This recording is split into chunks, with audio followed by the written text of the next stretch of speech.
السلام علیکم دوستو، کیسے ہیں آپ سب؟ امید ہے آپ سب خیریت سے ہوں گے۔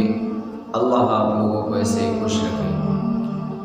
تو پیارے دوستو، آج ہم بات کریں گے نیتوں پر، جیسا کہ ایک مشہور و معروف حدیث ہے، انما الاعمال بالنیات، یعنی عملوں کا دار و مدار نیتوں پر ہے۔ تو اسی کے اوپر ہم بات کریں گے کہ کل بروز قیامت اللہ تبارک و تعالی کی بارگاہ میں ایک حافظ قاری اور دوسرا شہید اور تیسرا سخی، ان کو اللہ تبارک و تعالی کی بارگاہ میں پیش کیا جائے گا۔ تو اللہ تبارک و تعالی ان کو جہنم میں داخل کرنے کا حکم دے گا۔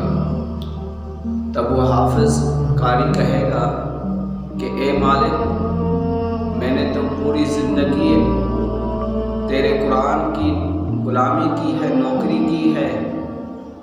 تو اللہ تبارک و تعالی اس سے فرمائے گا کہ وہ تو نے محض اس لیے کیا کہ تو لوگوں سے پیسے بٹورے اور تم لوگوں کو بولتے تھے لیکن تم خود عمل نہیں کرتے تھے۔ اب آخرت میں تیرے لیے کوئی حصہ نہیں ہے، وہ تجھے دنیا میں ہی مل گیا، اب اسے لے جاؤ جہنم میں۔ پھر اس کے بعد شہید کو اللہ تبارک و تعالی کی بارگاہ میں پیش کیا جائے گا۔ تو شہید کہے گا کہ اے مالک، میں نے اپنی جان جیسی پیاری چیز تیری راہ میں قربان کر دی۔ تو اللہ تبارک و تعالی ارشاد فرمائے گا کہ وہ تو نے صرف دنیا میں دکھاوے کے لیے کیا تھا، تاکہ لوگ تجھے شہید بولیں اور لوگ تجھے داد و تحسین دیں اور لوگ تیرے نعرے لگائیں، تو وہ تو نے دنیا میں حاصل کر لیا، اب آخرت میں تیرے لیے کوئی حصہ نہیں ہے۔ تو فرشتوں کو حکم ہوگا کہ اس کو جہنم میں لے جایا جائے گا۔ اس کے بعد پھر سخی کو لایا جائے گا اللہ تبارک و تعالی کی بارگاہ میں۔ تو وہ سخی کہے گا کہ اے مالک، میں نے تو تیری راہ میں اپنی خون پسینے کی کمائی تیری راہ میں قربان کر دی۔ تو اللہ تبارک و تعالی ارشاد فرمائے گا کہ وہ صرف تو نے دنیا میں کیا تھا، دنیا میں دکھاوے کے لیے کیا تھا، تاکہ لوگ تجھے سخی بولیں، اور وہ تجھے دنیا میں حاصل ہو گیا، وہ تجھے لوگوں نے دنیا میں کہہ دیا، اب آخرت میں تیرے لیے کوئی حصہ نہیں ہے۔